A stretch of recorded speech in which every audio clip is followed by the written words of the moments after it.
On this packed episode of Three Tool Players, congratulations and backhanded compliments are handed out to the 2025 Hall of Fame inductees. We gauge our prognostication prowess as we review our preseason predictions at the 2/3 mark. And Brian somehow got hit on in summer school by a college girl. All this and more on this episode of Three Tool Players. Welcome to Three Tool Players. I'm Chris Spear, and alongside me, as always, are the Hammer brothers, Brian and Dan Hammer. Say hello to the internets, boys. Hello to the internets, boys. Ahoy, ahoy. Before we get started with our main topic for this episode, just a hail and hearty congratulations to our 2025 Baseball Hall of Fame inductees, Billy Wagner, CC Sabathia, and Ichiro Suzuki. I'll go on the record as saying I think two of the three are well-deserved. Oh my God. Is that true? I'll say that much. But still, a hearty congratulations to all three of them. Billy Wagner, for me, was, we used this phrase when we were starting to talk about Freddie Freeman, a fringe Hall of Famer. He was a fringe Hall of Famer. But you know what he did? We've also talked about the magic numbers with statistics playing a role in Hall of Fame elections. He hit a magic number. He hit 400 saves. And I think that is what got him into the Baseball Hall of Fame. He is one of only 8 players to have more than 400 saves. But the interesting thing for me is when it comes to the Hall of Fame, there's a rule of thumb that says that you should be the best player at your position for an extended period of time. And he wasn't even the best closer in his period. He wasn't even the best closer who came in to enter Sandman in that period. No. So for me, it's a bit of a stretch. I mean, as far as lefties are concerned, yeah, he was one of the best lefty relievers of all time. I'll grant him that. But it's a weird one for me. I'm wondering what you guys think about it. So what I like about this story is dude was a righty. And when he was younger, he had to figure out how to throw lefty because he kept on breaking his right arm. So congrats to him for dealing with adversity. He's the only lefty reliever who has only been a reliever and not a starter at any point in the Hall of Fame. And I say congrats to him. Yeah, I mean, just a few stats. He finished with 422 saves, which is 8th all-time in Major League history. He had 1,196 strikeouts in just 903 innings pitched, and he had an insane whip. His career whip was .998, which is insane. He was a 7-time All-Star. I mean, the stats are there, but he never felt like, and I'm talking as a Mets fan, where I never felt like when he came in the game was over. I have that kind of that bias as a Met fan, but Dan, he was a closer for the Phils as well. I mean, did you ever feel like when he came into the game that game was over? No, well, the thing is, I did feel like it was over whenever he came in. I mean, the guy did rock a sub-2 ERA. The thing is, he just didn't tick to the Phillies fans. Whenever someone booed in the stands, and he even said this, he even admitted to it, he did not understand why the Phillies fans were booing. Dude, the Phillies fans were booing because you weren't hitting 100 miles an hour. So every time that you hit 98 or 99, people would boo. But when you hit 100, people were cheering. They were cheering you on to hit 100 miles an hour. They loved you there, but you didn't understand the Philly fan base. That's just the most Phillies way of cheering somebody on is by booing them. At 98 miles an hour, you're damn right. So Phillies. I mean, Brian, you watched Wagner from afar. What do you think? So here's the thing. I agree he hit a bunch of numbers that, are magic, but the Hall wasn't super impressed on the first 9 out of 10 tries. So right. I kind of feel like this was, his year, and if we're not dealing with a bevy of potential roided up folks, Wagner's a safe choice. That said, you're talking about a guy who was the Diet Pepsi against the Mariano Rivera era of Coca-Cola with Mexican, cane sugar in a glass bottle. It doesn't get any better than that. And Spear, you made a comment earlier to say, well, I agree with 2 out of 3 of those, living players, coming on, not to mention, the other 2.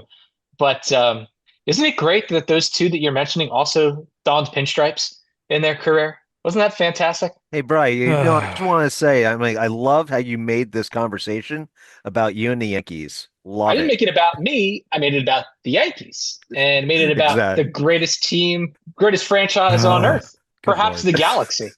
But you asked the question, don't be surprised by scary answers that come from the Well, let's Empire. see. We're going to talk about Billy Wagner making the Hall of Fame. How do I turn this conversation into talking about the Yankees? Well, Spear asked the question, and as a Yankee fan looking from afar, and when you mean afar, he meant on top of a mountain, side, just looking Oh, down into the good valley. God. Shut up. You know what? I let you go Aren't for you a sorry you while. asked? Aren't you My sorry you waited till the end? You should good have let me go, God. Dan. I would have been nicer. But no, no, I sat here and I stewed. God You know, up. absolutely As long as we're caffeinated talking here. about people who wore pinstripes, CC Sabathia hit the magic number. He hit Hmm. 3,000 strikeouts. Hmm. And the early part of his career, he had the Cy Young with Cleveland. He had that ridiculous run in the second half of the season with the Milwaukee Brewers. But like you said, he had the World Series championship in '09 with the Yankees. He was ALCS MVP along the way there. He was a workhorse, and Hmm. I think his particular induction is well deserved. Yeah. I mean, he was a workhorse. The guy 8 innings. Now you look at the current Yankees situation right now, and why are we struggling? Well, we have a very taxed bullpen, and that's a rationale towards our starting pitching not being able to eat up innings. So there has to be said for CC Sabathia, you can't understate this more, that the importance of a starting pitcher who's able to go long innings, save his bullpen, not to mention the fact that he always put his team first. This is a guy who, at one point, was up for a bonus at the end of the season. Tampa Bay had thrown at the Yankees. It was an ugly series back and forth. And the man just needed one more inning to hit on his bonus for $500,000. He knew that he had to protect his players. And everyone said, don't throw at the next guy. Don't throw at the next guy. You're going to lose $500,000. And he just said, screw it. My team means more. And he threw at the Tampa Bay team, got tossed immediately. Honestly, for me, that just spoke volumes about his character, about his team oriented mentality. So amazing. Hats off to CC. Yeah, 251 career wins, tying him with Bob Gibson for the second most wins by a black pitcher in Major League Baseball history. 3,093 strikeouts of 3.74 career ERA, a six-time All-Star, and the accolades we talked about: the '07 Cy Young, the '09 World Series title, and the '09 ALCS MVP to go along with that. And now he's a first ballot Hall of Famer. The one guy who I can't I want to meet the one guy who didn't vote for him So do I. Is So, Ichiro. I want to meet the one guy. He made a joke yeah. Mm-hmm. during his speech. Mm-hmm. He's like, that invitation is no longer there. Like he invited him to dinner. He wanted to know why he didn't vote for him. Mm-hmm. And it That's what I expired. want to know. I'm like, dude, this guy has one of the strongest, most accurate arms out in right field. Not to mention, he hit 200 hits in 10 consecutive years. Like, dude, come on. If you put in his foreign league stats, dude would have had the most hits in, all of, professional sports history. Yeah, he would have, if Easily. you Yeah. combined his Easily. hits from Japan and the time they spent in the majors, 4,367, the most by any player in baseball history. Yeah. Yeah. Of Yeah. course, we did bring up that argument, and I think someone did say that to Pete Rose at one point. He was like, "Well, fine, then let's just count my minor league and my college stats, and then Right. like let's do it that way." I'm like, "Dude, come on, man." And then you spit out your V8 juice, listening to Pete Rose and his Basota. Honestly, Ichiro is as great as they come. I Yep. mean, this is a guy, let's face it, he was absolutely disciplined. He wasn't the biggest guy. And there's guys that are just absolute hulking, pros in America. But this is somebody who is absolutely disciplined and incredibly athletic, could do it all. I mean, some certain people thought that, hey, this guy could hit for more power, like if he wanted to, but this was a man who would look at every situation and say, all right, what does this call for? Is this call for a base hit? Does this call for an opposite field, situation, move somebody over? So Ichiro was also just very disciplined, very smart ball player. So all the kudos to him. When you think about Ichiro, he was a true five-tool player.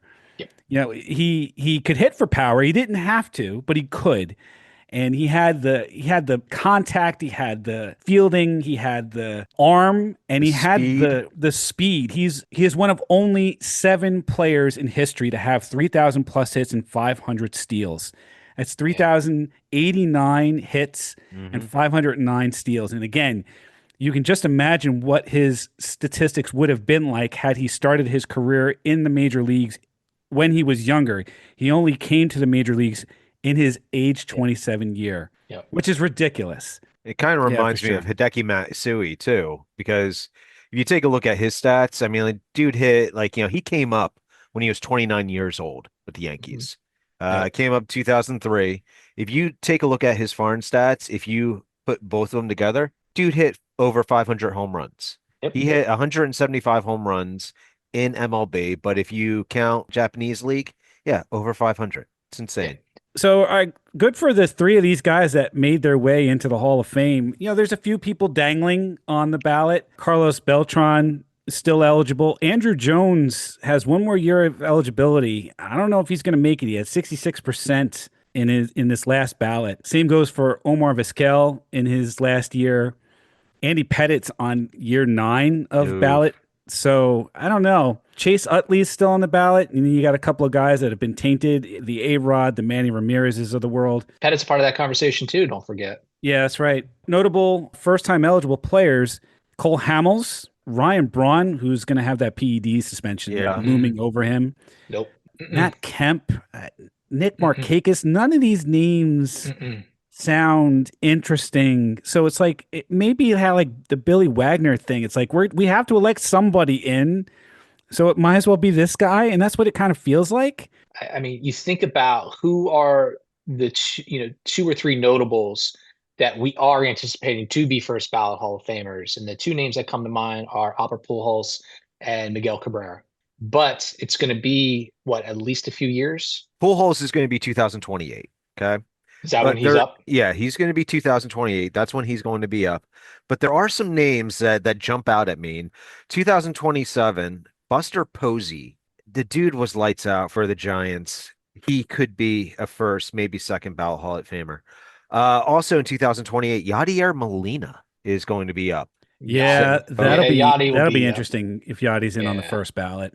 Yeah. Pujols is a first ballot for sure in 28. Miggy is up in 29. 29. Yeah. Yeah. So it'll That's going to be a be, while. So we yeah, got it'll a be a while, man. while. Yeah, it'll be a while, and we'll probably have some Hall of Famers, quote unquote, for the next few years. Hmm. So do you The think Pete baseball writers will have to Rose vote for and somebody. Shoeless Joe, these are the years, the next 2 or 3 years, since we don't have anybody marquee from like the modern era, you think that some of these holdovers from baseball days past squeak in? Maybe. And it could be because they don't have anybody else to vote for that a Mm-hmm. Pete Rose or Shoeless Joe or an A-Rod or a Manny or a Pettit get in on the next couple of ballots just so they can vote for somebody and have them get in. But I think that opens the floodgates for any number of different things, for better or for Yeah. worse. I mean, we've talked about this before. Either you accept the history of baseball or you don't. It could go either way over the course of the Hmm. next few years until you get somebody that's a surefire.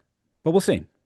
Well, when was the last time the Hall didn't elect somebody? It was at least a couple years ago, right? Yeah, the last time there was no inductees into the Baseball Hall of Fame from the Baseball Writers Association of America was 2021. So it's Mm. not Oh, like in the distant past. This was Right. this was Recent. relatively recently. Yeah. Nobody got the 75% of the vote. Yeah. So who knows? The next few years could be really interesting before you get to the Pujols and Cabreras and the Buster Posies of the world. yeah. So Yes. Yeah. while we're taking a look into the past, I think it's also appropriate that we take a look into our past predictions for the beginning of the year as we enter in now to the last third of the season. This is crunch time now. We're getting into August, September. It's the last couple of months of the season. This is where the rubber meets the road for a lot of teams, especially those that are in contention. It's, I think, a good time for us to take a look to see where we were when we did some predictions at the beginning of the season, the very, very beginning, the first couple of episodes we did. I could say this: when it comes to the American League, the one thing that we nailed right on the head, much I think to Brian's chagrin, was that the AL East is more wide open than ever. We started with that. Brian was obviously very upset, Oh, furious is the word you should choose. but I think we nailed it. I think Billy Madison's taking a few dodgeballs to the face. Hmm. You know, Doyle rules. Doyle does rule. In fact, I just watched that movie last night. Yes, it is a little bit more wide open. And there were some really great surprises at the beginning of the season with Max Fried just stepping into the anchor role for our number one, rotation. We've been bitten by the injury bug with Aaron Judge. He's out till middle of August. We have an absolute just circus every time a ground ball is hit to shortstop. Yep. When it comes to Volpe. We did get our guy back from his tennis elbows Hey, in my guy. Yep. hey guy. But I'll tell you what. I mean, you look at the stats of when Stanton came back and how the Yankees have played since. I don't know, man. We were doing a heck of a lot better without you, guy. He's the anti-grimace. Yeah. He really is. Make no mistake, the American League East is a scary time right now. Boston's been playing a little bit better. They got rid of Devers, which everyone was like, all right, the guy's gone. He was, what's the word I want to say here? A little bit of a distraction, in Distraction the sounds right. clubhouse. Yep. Yep. Yeah, but as soon as he's gone, Boston starts playing better. Tampa Bay's kind of hung around, but the real story, the brothers and sisters up in Toronto, you have a Canadian team that has now been firing on many cylinders, not all, but many, and have taken the lead in the AL East as of this moment. It harkens back to the days of 92 and 93, which scares us very much. I'll give you a lot of credit, Brian. You were right about one thing, and Dan and I jumped all over you. You were right about Ben Rice. You were Hmm. talking about how Ben Rice was really performing well in spring training, and Dan and I jumped all over you. You're like, you can't use spring training as a barometer of how this guy is going to play during the season. But you were right. You were right about Ben Rice. So credit where credit is due. You were right about Ben Rice, and you were right about Grisham and Rice filling in for Soto. They both have admirably. But I think, like you said, injuries have really impacted the Yankees up and down the lineup and with pitching. Devin Williams was not and is still not the answer. And with Judge out for a bit now, it's a little dodgy. But here's the thing, and Dan has said this quite a bit: the team that gets hot in August and September, if Judge comes back mid-August and they get on a roll and that lineup starts to click, maybe they pick up an arm or two. Next thing you know, they're rolling into September, late September. They could be a very dangerous team as the playoffs start to roll around. So I'm feeling that could be the Boston Red Sox. They have a breath of fresh air. The air isn't as heavy as it once was with Rafael Devers. Now that they can breathe a little bit better, it just seems like something is different. Something has changed in that clubhouse. Now, I know that we said that the Red Sox, they could be second, they could be third. We did say that the Orioles were going to finish in first. And the reason why we did say that is because they're a young team. I mean, they have Ollie Rushman, they have Gunnar Henderson, they have Jackson Holliday, they have decent pitching. Grayson Rodriguez is going to be coming back. And everything looked like it was going to be in the positive for the Orioles. But then all of a sudden the wheels came off. They're like, what the heck happened with them? Yep. And they started losing and it snowballed on them and they were never able to pull themselves out of the tailspin. So they just stayed there. Hmm. Terrible thing to happen to a young team because with a young team, if you don't learn how to win and all you know is losing, then that's kind of where you end up staying. So the hope would be for the Baltimore Orioles or the Pickles Pub Brigade in Baltimore would be that they get back on the horse next year and they learn how to win again. With all these injuries that the Yankees have, I'm still voting that the Yankees are going to finish either third or fourth. I'm sticking to it. So you stick to it. I'm not gonna. The Yankees won games early in the year, and that's what's going to help propel them into the playoffs. Like they've already banked a good number of wins, so you can't take those away from them. I think the Yankees have, and I hate to say this, they have enough talent and they have enough people on that team that know how to win to make them dangerous as you get closer to the end of the season and into the playoffs. Yeah, I mean, let's face it, if they continue to play like 500 ball, then they'll be right on the cusp of like 90 wins, which usually is enough to get you into a wild card spot. It's like, wow, like nobody is like super dominant this year. It's like it No, seems like a very Mm. wide open, space, which is exciting for baseball in general. It gives everybody, kind of an ample shot. I mean, everybody started talking Texas or was writing Texas off. And look at them. They've won, their last 7 out of 10 games. So, and they're a game back in the wild card. So, I mean, it's a lot of fun to be watching baseball. So let's talk about those Rangers for just a second. I was wrong about the Rangers. I thought they were going to be the runaway AL favorites. They haven't been. But it's been good to see DeGrom-dominate. I've been a big Jacob DeGrom fan for a long time. When he's on and he's healthy, he's one of the best pitchers in baseball. It's one of the best things, I think, for the American League is to have a healthy DeGrom in there to make the Rangers competitive in the AL West, where Dan was right about the Astros. You know what Yeah. it was? I think that Dan was not emotional in this choice. My absolute hatred for Houston had Yep. absolutely blinded me in this season because he thought, hey, look, we've got you like snuffed with your trash can shenanigans. And as much as you wanted to just hate these guys and think that they've gone away, they're going to go to sleep, they're right there with you. No, you So can't kill him. You you can't kill can't. him. You They're like can't these kill him. sleeping giants. Now, I'm still excited for Seattle because those guys were my favorite coming into the season. I thought that They're they were hanging going, in there. They're and they hanging in there are. for a wild I'm card spot. They're hanging they in there. are there for the wild card spot, but they're not immune to those low streaks too. In terms of losses, etc. So it's exciting. But Dan, go ahead and gloat about your Astros or your Houston Toros or whatever you want to call them. What are you guys talking about? I just picked a team because I knew that they were winners, and I hate them. I mean, they beat the Phillies in the World Series. I don't like them, but I know that they're going to win. They're going to do anything that they need to do to win. If they need to bang some trash cans, so be it. They're going to freaking win. Here's what I'm thinking. Dan Spear, this is my conspiracy theory for Dan and his rationale here. He wants a rematch in the World Series with his fighting Phils and Mm. these Houston Toros. He wants revenge, and he And wants it in the worst way. He wants Altuve to hit another home run, and then just before he crosses the plate, JT like stands in front, opens his chest, and there's that wire that was giving the tap signals for the pitches that were coming through, and we don't rip expose them it for the. off. That's right, and they expose them for the cheats that they are. The two of you are remarkable. We are. Thank you for noticing. Yeah. I'll say this, we were all right about the A's. We asked whether or not we thought the A's were ready for prime time. They're not. They're still not ready for the playoffs, but we're keeping an eye on them. Look, there's a lot of good stuff happening in West Sacramento. I mean, have a day, Nick Kurtz. Mm-hmm. Oh my God. Nick Kurtz last week in 6 at bats, 6 hits, 4 home Four runs, 6 runs, 8 runs batted in, 19 total bases. I mean, it's crazy.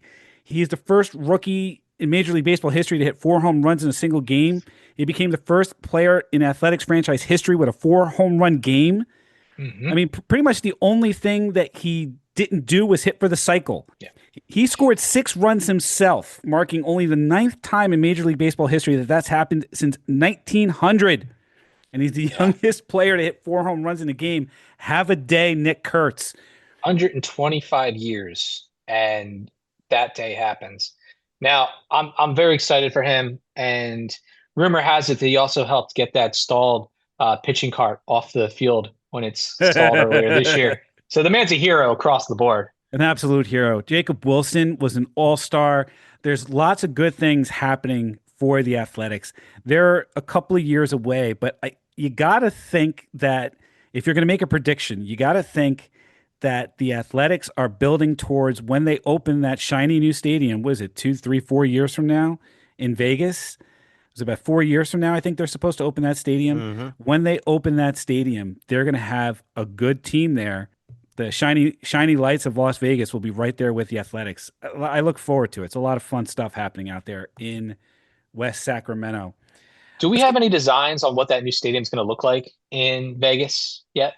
Yes, we do. And let me tell you something. Every stadium has to have some sort of like view in the outfield, right? Like if you're sitting behind home plate and you're looking out through the outfield at Citizens Bank Park, you get to see the Philadelphia skyline. It's gorgeous. If you go to Cincinnati, you get to see the river that's right there. Gorgeous. Pittsburgh, the Roberto Clemente Bridge in the background, and the Allegheny River. Gorgeous. Do you know what they're going to have in center field for the Las Vegas Athletics? the skyline from New York, New York. You sons of guns, come up with your own damn skyline, I okay? love it. You I don't love get it. to steal the New York skyline because you have a casino back there. All right, come up with your own damn skyline, you No, lousy no, no, sons of no. guns. Listen, listen. What do they say about flattery is Yeah, imitation is the highest imitation? form of There flattery. you go. So Yes. that's all. They secretly want to be New York, and that's good for them. I thought you were going to come around and tell me that they were going to have some sort of like weird sphere like setting where you two will open for them in the first like Yeah, week I'll and go. I'll stuff. go opening day. Yeah, I don't care. I'll go. absolutely. I'll be like I'll go. Yeah. Bono opens it up, right, and he sings, take me out to the ball game in the seventh inning after the Oh fact. my I'll God. be the I would greatest. I would You know, go 100%. absolutely. I'm like, just take all my money, please. That's They're right. going to sing the That's right. national anthem. Bono's going to sing the national anthem. Then you two's are going to come out and they're going to, play "Take Me Out to the Ball Game" afterwards. Shut It's up going to and be the take my best. money. Absolutely, take it all. Take it all. Let's get back to the division that Brian forgot existed, the AL Central. What now? Yeah, the AL Central. It's a real thing. No, you're full of it. It's Don't a try to real pull thing. my leg. No, it's a real thing. And we all missed it. We all missed it. We missed on Detroit. We looked at the Royals, we looked at the Guardians, but we all missed on Detroit. We missed very badly. The Tigers are playing incredibly well with Tarek Skubal leading the way again. Unbelievable stuff coming out of Detroit. Well, I'm surprised that we did strike out on the Tigers. I mean, like they did have a phenomenal run for the postseason last year, and I guess we just felt like it was more of like a good story and like a bad news bears type of story that like they went on this tremendous run, kind of like how the Phillies went on that run against the Mets. I don't know if you remember that, Spear. Maybe you do. I was there.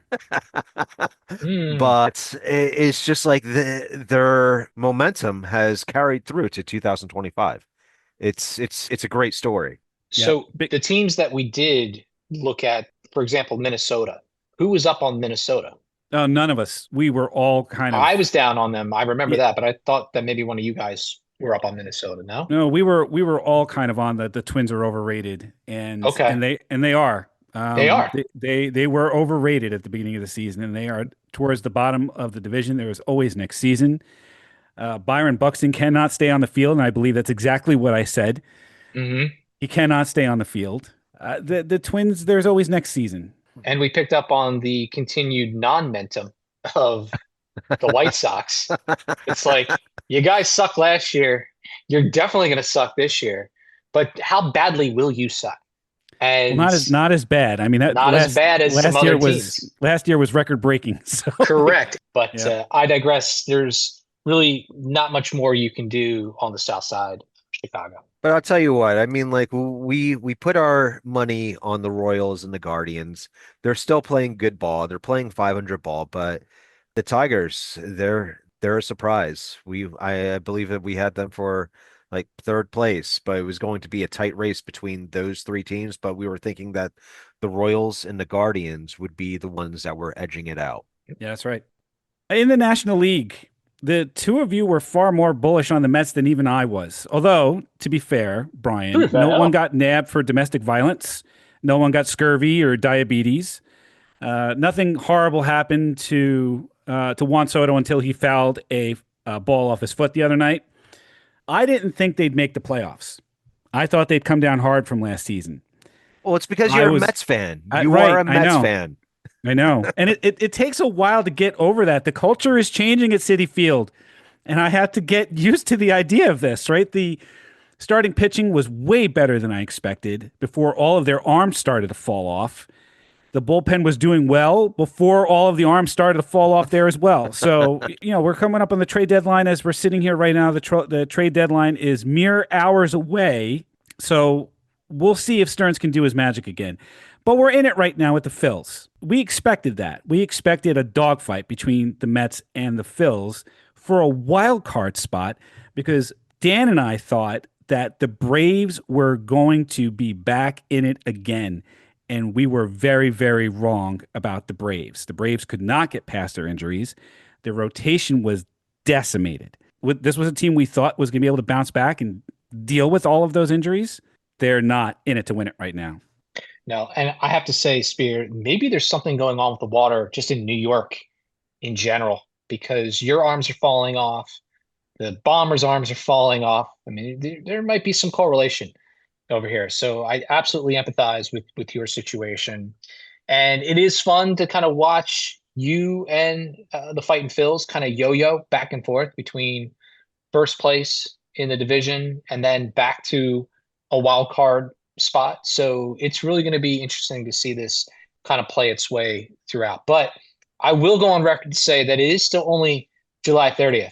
I've got a good 60 days to watch somebody get scurvy and watch somebody get diabetes and somebody get nailed for For domestic domestic violence. violence. That's right. Or some kind of like nuclear accident. So I'm waiting.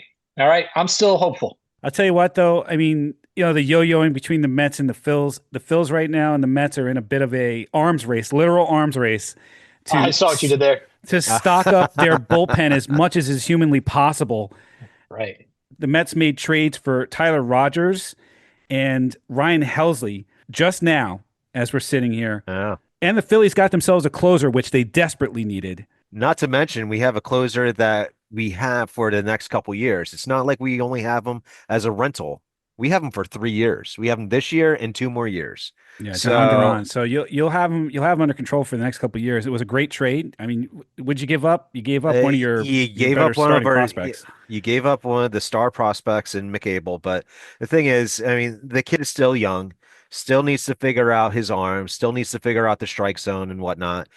He looked phenomenal when he came up and pitched against the Pirates. I mean, like it was him against Paul Skeens, and he came out the victor. He went down immediately to AAA and still pitched pretty lights out down in AAA, but then came back up and just could not find that same magic.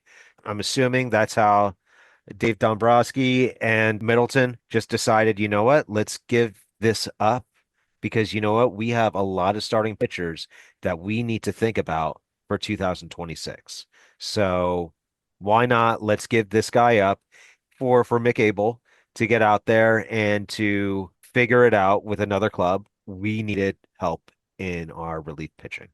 And So you got it. I mean, it's going to be a dogfight now for the rest of the season between the Mets and the Phils, and I'm looking forward to it. The Pirates are out of it. We were right about that. People even started calling for Skeens to be traded because the Pirates are so bad, and they're wasting a generational talent. That's how bad the Pirates have been.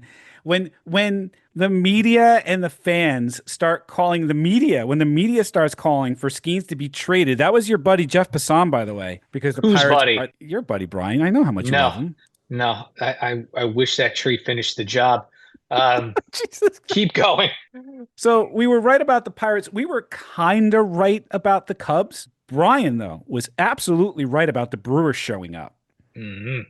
So, and the Brewers they've come all the way back to lead the division as we're sitting here right now. But both Dan and I were right about the Cubs being improved and putting it together. That's another dogfight that I'm looking forward to seeing throughout the rest of the season. We were right about PCA taking the leap. He's going to be a 30-30 guy and a possible MVP candidate. There's a lot of baseball to play there, but that prediction looks good. And it looks good for the Cubs and the Brewers to be duking it out for NL Central supremacy. Again, another Central division, Brian. I didn't know if you were aware of this. No, I'm completely oblivious to certain central happenings. So I just thought it was East and West. But I will say this: the Brew Crew, the Cubbies. It's two really great, franchises to watch. I'll always root for them over the Cincinnati's of the world, and especially the Stoner group out of St. Louis. Those guys that literally just slip into the playoffs and get hot and start winning things. Thank you for getting the perfect 1600 on your SATs and getting into Brown University. St. Louis can go screw. So I'm excited to see Jesus. the Brewers. I'm excited to see Chicago. And I'll be happy to see any one of those two teams lose in the division playoffs against somebody out of the East or West. well, geez, I'm glad that our demographic is not St. Louis. Thanks, Brian. Yeah. We haven't done anything to ingratiate ourselves with the St. Louis Cardinals fan base over the course of the last few episodes. Thank Do you, a Brian. better job and have a better stadium. That is the most milquetoast, boringest stadium Oh you've ever my walked God. into. Oh, The Bush oh family God. should be ashamed Oh. for their level of mediocrity in design and boringness. I walked in there and I literally fell asleep walking through the turnstiles. That's how boring that stadium is. Ugh. I love Albert Pujols. I love Albert Pujols. Just keep saying it loud enough that the St. Louis fans hear you, and they Yeah, don't want to kill I the do. either one of the two of us. They just go I right after know. him. Just Right? go after him. I love Albert Pujols. I Good love you. Lord. Let's move out to the West. Let's get out of the Central because, good God. Let's move out to the West, where we were right about the Padres being in the mix for a wild card in a very competitive NL West. So we were right about that. I wish they would be out early so they could trade some pitching to the Mets, but that was just wishful thinking. Although I can't figure out why I saw rumors that Dylan Cease was on the trading block, and I can't figure that one out for the life of me. It's funny that they do that. I mean, like they're putting Dylan Cease out there. He's one of like, the top pitchers in baseball. But they're doing the exact same thing with their relief pitching. Their closer, Robert Suarez, they're dangling out there just to see if there's any bites for him. I mean, the dude is lights out, but yet the Padres are still trying to shop him. I don't understand that. Don't In the understand what's middle of a about. wild card race. Like I Yeah. can't understand why the front office would do that. If you're in the middle of a wild card race, why are you shopping two of your best arms? I know. I have the answer. What is it? It's red herring. Basically, what they're doing is they're driving up the market value to create disruption and distract the other teams that are in the mix. They have no intention of giving up Suarez or Yeah. Dylan Cease to really capture my imagination. They're playing the mental game. Yeah, Mind mine. games, Oh, man. Mind games. That's right. These aren't the droids you're looking for. the one real big story here, LA's in first place, but they're not running away with it. They don't even have the best record in the In National the League. National League. Yeah, that's Right. right. So, but this goes back to what I said at the beginning of the season was this is a team that's not interested in breaking any kind of record. I know, Spear, you were kind of talking about the Seattle Mariner, record back from '01, and I was like, no, I don't think they're going to play it that way. I think they're just going to play good ball. They're not going to burn out their arms or wear out some of their top tier elite to get to some lofty regular season goal when the ultimate goal is the ring at the end of the season. Well, So the reality was that their arms got hurt. Their starting yes, rotation took a beating Hmm. early in the season. huge beating. So they got hit by the injury bug early in the year. I mean, you could only go what if all of their arms were healthy, whether or not they could have gone 100, 110, 117 wins, whatever ridiculous number we were wrong about. But they got hit by the injury bug in their rotation early in the season, but they kept slotting people in there and they kept winning. And that's what good franchises who build depth do. I mean, we all kind of like said they have more pitchers than they know what to do with. Well, they figured out what they were going to do with them once some of their pitchers started to go down with injuries. And that's why they're still on pace to win 90 something games and probably, stay at the top of their division. When Or I look at the NL West, it looks exactly like the AL East to me in terms of having kind of like a wide open kind of atmosphere, right? You don't know what these teams are going to do interchangeably. They get on some good runs, some good streaks, and they can yo-yo back and forth. It's just going to be who's standing at the end of the season.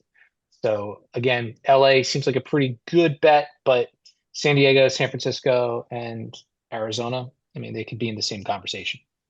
So when it came to predictions for NLCS, Mhm. I don't remember who did this. There was Dodgers Braves and Dodgers Cubs. I mean, I really whiffed on the Braves this year. I had Dodgers Braves. I whiffed. But the Dodgers and the Cubs are still good bets to be in the National League Championship Series. Dan, I think you and I predicted Rangers Orioles, which is a whiff. A whiff. Did we? Oh Yeah, my we God, did. we stink. Yeah, it's a Yeah. whiff. But Brian predicted Yankees Mariners, which still looks good. Still It's looks an good. ugly, Hey, it's an ugly prediction, but it's still prettier than what you're whiffing with hey, I'll tell those you other what, man, teams. I am rooting for those Rangers. Come on, Jacob deGrom. I mean, like, dude, Mhm. he has such a phenomenal arm. Just had a tough break these past couple years. Just could never be healthy, but I'm really pulling for deGrom. I think what you're rooting for is history. I think you root for him to get that third Cy Young somewhere along the line. If he Yeah, gets that third Cy Young, he's a first ballot Hall of Famer. Hmm. easily, easily. So, I mean, I think you're rooting for history. I think you're rooting for DeGrom to write his ticket to Cooperstown. If I'm rooting for DeGrom, it's because I'm both a Met fan and I'm rooting for history. Time will tell. Maybe the Rangers go on a roll. Maybe the bats get hot. DeGrom degrominates. We'll see. And maybe that Dan and I picked Dodgers Rangers. So that's what you're rooting for right now, Dan. Is you want the Rangers to get into the playoffs. So there's a chance that they get to the World Series because that was our prediction. Right now it feels like a whiff. Brian had Dodgers Yankees and was talking about some moon landing or something when we asked him to pick a winner. So I don't know. Maybe aliens land and pick up Otani and bring him home. Who knows? Yeah, that's what's gonna happen. That's what's going to happen. Told you. The two of you predicted Bobby Witt Jr. for AL MVP. I predicted Judge. I'm still looking good there. Otani is still the odds-on favorite to win the NL MVP, so I look good there. I think the two of you liked Soto, which doesn't look like he's going to get there. He started too slowly for the Mets. We also like PCA later in the season. I could see it. Dan liked Tarek Skubal for AL Cy. Mm-hmm. I like Garrett Crochet. Brian liked Max Fried. All three of them are candidates right now. The two of you liked Skeens for NL Cy Young. I liked Wheeler. They're both still in it to win it. So I think we did okay with those. Yeah, the only thing though is Skeens is not going to get the wins, which really stinks. But what can you do? Yep. So all you're telling me, Spear, is we're smart guys. We're smart people. We put some good names up on the blocks there, and so far so good. And we got another 60 days to go. Yep, we did all right. I'm not making any predictions for the rest of the season. I'm there for it for the Phillies and Mets. I think it's going to be a dogfight to the end. I think the AL East is going to be bananas with three teams in the mix. You know, you're looking at the AL Central. It's basically the Tigers, although the Guardians woke up. They're not out of it. And, you know, between the Astros, the Mariners, and the Rangers, there's a lot of fun to be had out in the AL West. So still a lot of baseball to be played. August and September should be a lot of fun. We'll see how the rest of the season shakes out. Do you guys want to make any predictions? I'm staying out of the prediction game now. Yeah, I'll say one prediction. The Yankees are going to finish in third place or worse. Oof, sticking to it. He's sticking No, he's to not. it. He said fourth place. You did. His word was fourth place. Yep. And he says, "Do I stutter?" I said, "Yeah, you do," because I'm still not understanding your rationale. That's cute and adorable. And I'm going to simply say, like I said, I mean, like we thought the Orioles were going to finish in first or second, but since they're Basola, we're going to go with the Yankees in third place. it's actually Basola. I said Basola. You said Basola. It's not la. It's Oh, Basola. Leviosa, not Leviosa. Leviosa. No wonder nobody likes you. The entire Hammer family cannot speak Spanish. I mean, the I can speak brutalization of Spanish. Get out of here. Dan butchers it worse than I can. Listen, My Dan, goodness. if you get another 4 years, you'll be able to pronounce it correctly. I was where you were. I can't speak a lick of Hey, it. I got C's and D's in Spanish, so Well, I'm not going to be speaking it anytime Wait, are soon. you calling me out because I had to go to summer school sophomore year for Spanish? Because I wear that badge with honor because some freshman moving up to sophomore college chick hit on me thinking that I was a college student. I was like, no, sweetheart, I'm in high school. And then immediately she realized that she could have gone to jail for solicitation. I'm surprised that anyone tried to pick you up like when you were still in high school because are you out of your mind, Dan? I was adorable. Oh my God. I don't understand how this girl thought that you were in college when you weighed like less than 150 pounds. Like you were like 140-pound weakling. Yeah, you were tall. You were weakling. No. I was all dynamo. What's the matter with you? So far hit the ball. You're out of your mind, kid. 140 pounds. Weakling. You're out of your mind, kid. I mean, I should drive that ball. And when I showed up, I showed up like a preppy, like looking college kid. Brian, you look like that happened. Simpsons character where that kid's voice always cracked. There's no chance of that. That's exactly what you look like. Talk to my manager. I gotta talk to my manager. That was you. There's no way I look like him. Yeah, you did. Listen, I was thin and neat. I was like a Seinfeld character. It was all good. I very desperately want to get out of this podcast. Of course you do. Very desperately. It's fair. Lock it up. You can listen to every episode of the Three Tool Players podcast on Apple Podcasts, on Spotify, on the YouTubes, or wherever you get your fine podcasts.